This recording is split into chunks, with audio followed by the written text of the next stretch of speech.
जय हनुमान ज्ञान गुण सागर पाठ आहे का सगळ्याला? हनुमान चालीसा सगळ्याला पाठ असते, कारण भूतं घेतायचं कोणाला काही भीती वाटायला लागली की सगळे हनुमान चालीसा म्हणते. आता त्याचा किती प्रभाव पडतो आपल्याला काही माहित नाही. राम राम, माफ करा.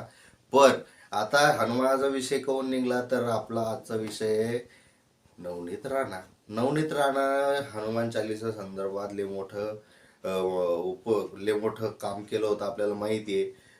हनुमान चालीसा रोडवर येऊन म्हणले होते, उद्धव ठाकरे सोबत पंगा घेतला होता, सगळ्या सगळ्या गोष्टी झाल्या होत्या. पण त्या ज्या निवडून आल्या होत्या त्या कोणाच्या पाठिंब्याने निवडून आल्या होत्या? त्या आल्या होत्या काँग्रेस आणि राष्ट्रवादीच्या पाठिंब्याने निवडून आल्या. आणि त्याच्यानंतर त्यांनी जी भूमिका घेतली ती डायरेक्ट त्याच्या विरुद्धच घेतली, म्हणजे भाजपाच्या जवळ जाणारी भूमिका घेतली. आता देव सगळ्याच आहे, त्याच्याबद्दल काही वादच नाही. पण आता जी भूमिका घेतली ती भाजपाकडून जाणारी घेतली, आणि साहजिकच त्यांना कुठंतरी अपक्ष नाही तर आता 2024ला भाजपाकडून उभं राहायचं होतं असं एक दिसतं. आता भाजपाकडून उभं राहायचं आहे असं दिसत असलं तरी आता तिथं मोठा गेम होतोय.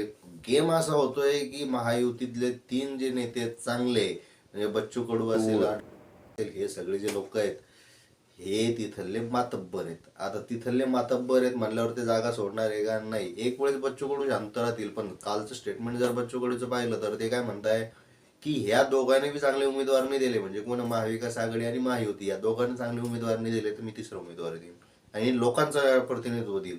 म्हणजेच कुठंतरी आता हे अवघड आहे. विशेष म्हणजे अरे एक सांगायचं राहिलं, माझं नाव सूरज कुमार उषाबाई सुधाकर भिसे आणि आपल्या चॅनलचं नाव काय? बोल बिंदास. हां, मला सबस्क्राईब. आता पुढचा विषय कुठं होता आपण? हां, कुठं होतो?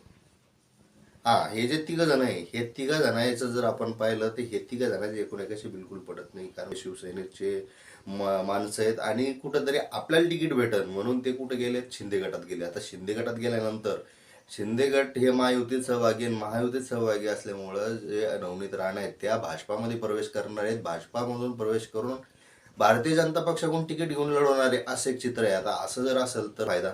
मग ते काय म्हणताय की सरळ सरळ म्हणजे राणा कुटुंबियांना तर डायरेक्ट सांगितलं की ते आमचा प्रचार करणार आहेत. पण याच्यानंतर ते काय म्हणताय की मला राजकारण सोडायची वेळ आली तरी मी सोडीन, पण मी त्याचा प्रचार करणार नाही. दुसरीकडे कडू साहेब असं म्हणताय. आता याच्यामध्ये सगळ्यात मोठा गेम चेंजर कोण ठरणार आहे तर वंचित बहुजन आघाडी. आता वंचित बहुजन आघाडीचं जर पाहिलं तर सध्या तळ्यात मळ्यात सगळीकडे चालू आहे. जागेचं समीकरण काही नीट बसेना. महाविकास आघाडीचंच बसेना तर त्यात वंचित कुठून येणार? वंचित म्हणतं की पहिले तुम्ही तुमचं पहा, नंतर आम्हाला सांगा, मग आम्ही आमची बाजू मांडतो. तरी काँग्रेसला त्यांनी 6-7 जागेवर पाठिंबा दिला. आता ही गोष्ट लक्षात घ्यावी लागेल आपल्याला की ही काँग्रेसला जो पाठिंबा दिला, विशेष म्हणजे शाहू महाराजाला काल जो पाठिंबा दिला, ही गोष्ट पुढच्या काळातली महत्वाची ठरणार आहे. आता अमरावतीमधून कोण उमेदवार उभा राहणार वंचितचा तर सगळे जास्त चर्चा कोणाची होती की सुजाता आंबेडकर. आता सुजात आंबेडकर वंचितचं मोठं नाव आहे, मोठा चेहरा आहे. तरुण पोरांसोबत त्याचं चांगलं रिलेशन आहे. सगळं संघटन चांगलं आहे, त्यांच्या सभा चांगल्या होत आहेत, ग्रामीण भागात ते चांगले फिरत आहे. त्यामुळे एक चांगला वचक त्यांचा अमरावती मतदारसंघात पाहायला भेटतो. आता अकोला अमरावती हे जो भाग आहे हा एका एका बाजूचा भाग आहे, म्हणजेच कुठंतरी तिथले काही फार जास्त अंतर नाहीये, म्हणजे जसं काही मुंबई नागपूर असं काही अंतर नाहीये, जवळजवळ आहे. त्यामुळं इथला प्रभाव तिथं आणि तिथला प्रभाव इथं. आता अकोल्यात जो प्रभाव आहे वंचितचा तो आपल्याला माहिती आहे. आणि मागच्या वेळेसचा पण विचार केला तर जवळपास 3ऱ्या नंबरला बहुतेक अमरावतीत पण वंचित बहुजन आघाडीच होती. जर आता असंच राजकारण चालत राहिलं तर बच्चू कडू बी उभं करतील उमेदवार आणि कोण आपले राणा बी उभं राहतील, म्हणजे महायुतीत 3 जण उभे राहतील. आता महायुतीत म्हणजे हिंदू मतांचे 3 ठिकाणी जर विभागणी झाली तर त्याचा सरळ सरळ फायदा कोणाला होणार आहे? जे भाजपा विरोधी मतदार आहेत किंवा भाजपा म्हणजे पुरोगामी जे लोक आहेत त्यांना मदत होणार आहे, कारण पुरोगामीचं एक गठ्ठा मतदान कोणाला जाणार आहे? वंचितलं. आता शक्यता अशी की इथून काँग्रेस उमेदवार उभं करणार नाही असं बोललं जातंय, पण आता खरं काय आणि खोटं काय?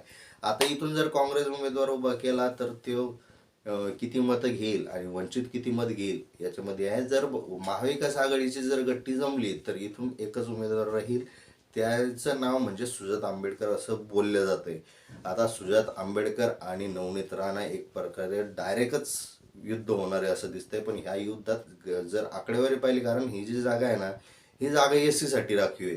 आता ही जागा एस सीसाठी राखीव आहे, याचा अर्थ जवळपास अशी शक्यता लावू शकतो आपण की इथला जो मतदार आहे सगळ्या जिल्ह्यातला, इथं मुस्लिमांची संख्या चांगली आहे आणि जे दलित बांधव आहे त्यांची बी संख्या चांगल्या प्रमाणात आहे, म्हणजे 19-20% असं काहीतरी संख्या आहे. आता हे जर संख्या पाहिली तर हे जे मतं आहेत, हे जे मतं ज्याच्याकडे जाईल तिकडं त्याची निवडणूक सार्थकी लागणं असा एक अंदाज लावला जातो.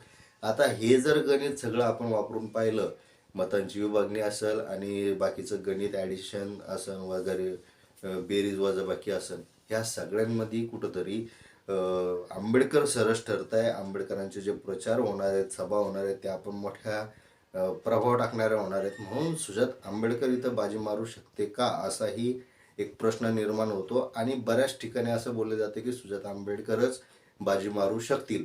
पण तुम्हाला काय वाटतं ते कमेंटमध्ये सांगा.